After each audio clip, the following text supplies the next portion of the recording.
79 fire caused quite a scare in the backcountry. Details coming up. This fire is not contained, and we remain under an immediate threat. A fast-moving wildfire forces evacuations near Malibu. Hurricane-force winds pound the East County, but the worst of the winds have left. Because of the high winds, SDG&E shut off the power here in Ramona, and people who live in the area are not happy about it. They share their frustration. The holiday shopping season is the Super Bowl for the U.S. Postal Service. I go behind the counter to see what it's like as a clerk for the day. It's the feel-good holiday follow-up we've all been waiting for. Two San Diego sisters are about to receive a visit from the San Diego Honda dealers. CBS 8 News live at 6 starts right now. We begin tonight with a fire in San Diego's backcountry that gave people who live near Barrett Junction quite a scare today. But tonight, crews appear to have the upper hand. Good evening and thank you for joining us. I'm Carlo Cicchetto. I'm Marcella Lee. That fire broke out during peak fire weather conditions along Highway 94 earlier today. The high winds and dry brush in the area could have made things much worse had crews not responded as quickly as they did. CBS 8's Kirsten Holmes joins us live with the details. And Kirsten, we're just learning that 2 firefighters have been hurt out there. What can you tell us?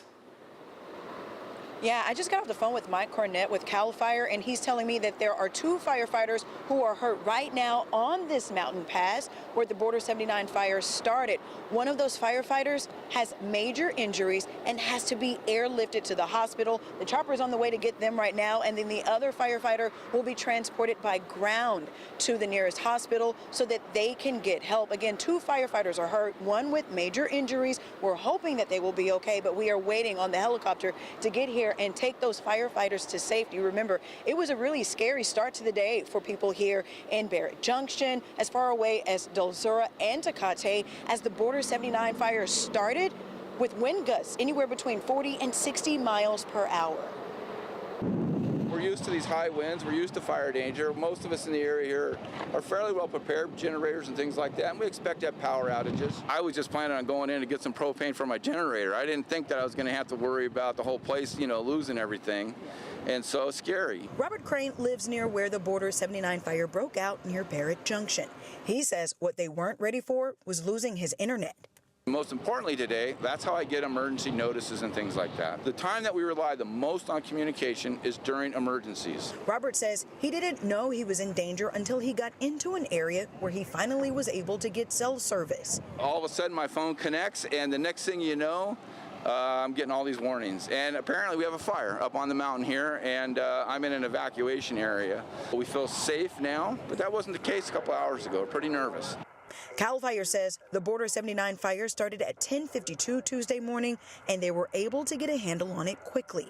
Wind gusts of up to 23 miles per hour did not help at all, but by noon, they had the fire at 10% containment. By 3 o'clock, the Border 79 fire had 50% containment, when at its peak, 175 firefighters were out in this steep, rugged terrain doing everything they could from the ground and the air to put out what could have been a devastating wildfire. Now, about 100 firefighters will work overnight. Making sure that we have control lines around the fire. We're completely mopping up the fire so we have 100% containment. Mike Cornett with CAL FIRE says there's an app to help notify people in case of an emergency called Genesis Protects. He says you can download it on your phone and get real-time updates from San Diego County officials and CAL FIRE. Mike says to stay safe, download Genesis Protects and make sure you and your family are fire ready. Have your evacuation plan in order, have your go bag ready, make sure that your car has enough fuel or enough electricity to get to a safety zone, and be ready to evacuate at a moment's notice. Okay, so the latest information we have out here right now is 2 firefighters have been hurt.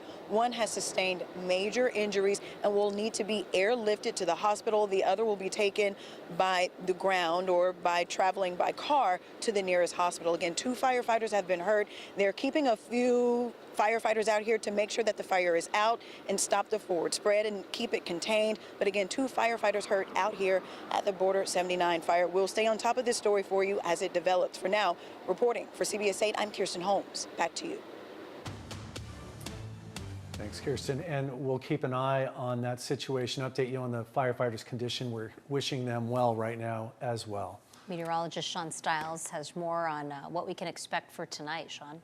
We're looking at an improving weather pattern in the sense that winds are starting to die down, but boy, did we see some wind gusts today. The National Weather Service will allow this red flag warning to expire as of 4 a.m. tomorrow morning. So as the morning and afternoon progresses, these winds will die off even more. But man, oh man, take a look at these winds out there. Sill Hill, 95 miles per hour. Buckman Springs, 80.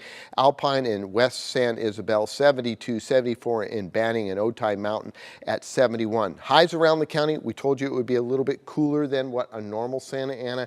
No 80s or 90s, upper 70s, coastline mid 60s. And as far as the winds, take a look at this. They die down by the early morning hours. In the foothills, the mountains still 30 plus miles per hour.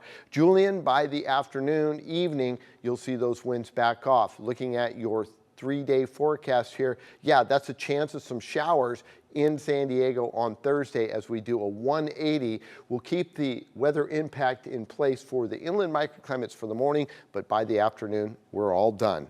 We'll have more on this in just a bit.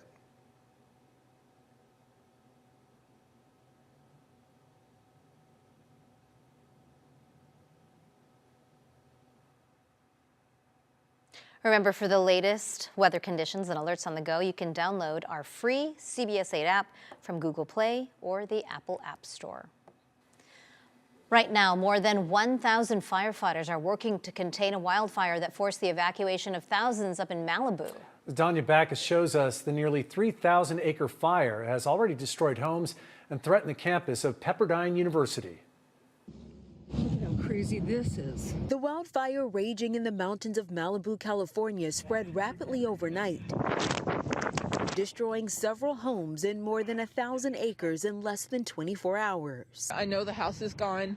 I went back in there and to try to find the horses, but it was too dangerous. We had to just get out of there as quickly as we could. As thousands of people were ordered to evacuate, students in their last week of the semester at Pepperdine University sheltered in place. Last night, we were here for all of it, through the thick of it. One student captured this video showing the flames inching closer as others took cover in the library. You just saw the flames coming up over the hill, and at first it was not a problem because they were like, the wind is blowing parallel and not in our direction. And I think about maybe 5 minutes later they were like, it's in our direction. To get control of this wind-driven fire that's hitting this rugged mountainous terrain, firefighters are attacking from the air. We're in the middle of December, and yet we're experiencing yet another wildfire in Southern California. The Santa Ana winds also fueled the deadly mountain fire that erupted in Ventura County last month, torching about 200,000 acres and destroying more than 200 homes. Over 100 assets were pre-positioned by the state of California, 55 engines specifically, aircraft as well. Red flag warnings remain in effect for Southern California through Wednesday. Danya Backus, CBS News, Malibu, California. And back here in San Diego, gusty winds were the big hazard in Far East County, especially for drivers. The wind was so powerful, you see it flipped several big rigs along Interstate 8 near Alpine. Crews had to fight the wind and gravity to hoist the trucks upright before towing them away and clearing traffic. Some good news here, no one was hurt. Those strong winds are also prompting SDG&E to implement its public safety power shutoffs. Thousands of customers remain in the dark tonight, and that includes some in the community of Ramona. CBS 8's Steve Price spent the day out there and discovered that a lot of people are not happy about SDG&E's actions. Major frustration here in Ramona. SDG&E turned off the power around 6 last night, saying the wind made it too dangerous. People here say, yeah, it's windy, but it's been worse in the past, and they didn't turn off the power then. And now they're being told they could be without electricity for several days. A dumpster filled with food. It breaks my heart to throw away meat, you know. An animal died for that. I have a problem with that, and it's expensive, and people need it. Victoria Bradley owns Ramona Family Naturals, a small grocery store in the heart of Ramona. So small that she doesn't have a generator. You know, we were hoping the power would be back on this morning, and it's not. She wishes she could have given the food away, but it was too much of a liability. Plus, no one else in town has the electricity to safely store it, and SDG&E says this could last a while. The wind is definitely blowing out here, knocked down some branches, but no major damage reported. This is not the kind of storm you would expect to shut down this much of a city and cause this much of a challenge to the vulnerable populations. Tim Conley calls himself the honorary mayor of Ramona. I do love Ramona. Which is why his heart breaks as he looks down Main Street. Businesses that rely on Christmas sales to survive shut down. This is going to really put a strain that will last the town more than just several days, especially the businesses here. So these Main Street businesses won't recoup this money. This is when they make their money. With the exception of a few places that have generators, no one has power. Even the traffic lights are out. At the library, SDG&E set up a community resource center where people could charge their phones and get ice. But that's it. I hope this never happens again. I hope that they can figure a way out that we don't have to have multiple days without power. At this point, SDG&E is estimating the power here won't be restored until Friday afternoon. If it stays out till Friday, like they're saying, I can't even wrap my brain around it. I refuse. In Ramona, Steve Price, CBS 8. Thank you, Steve. And this just in, a number of schools will be closed again tomorrow as a result of the weather and power shutoffs. That includes Alpine Union, Dehesa, Hamul Dolzura Union, and the Julian Union Elementary and High School districts. Schools in the Mountain Empire, Spencer Valley, and Warner Unified School Districts will also be closed. Plus, we're told that the Verona Indian Charter School in the Lakeside Union School District and the Vivian Banks Charter School in the Bonsall Unified School District will also be closed due to those power shutoffs.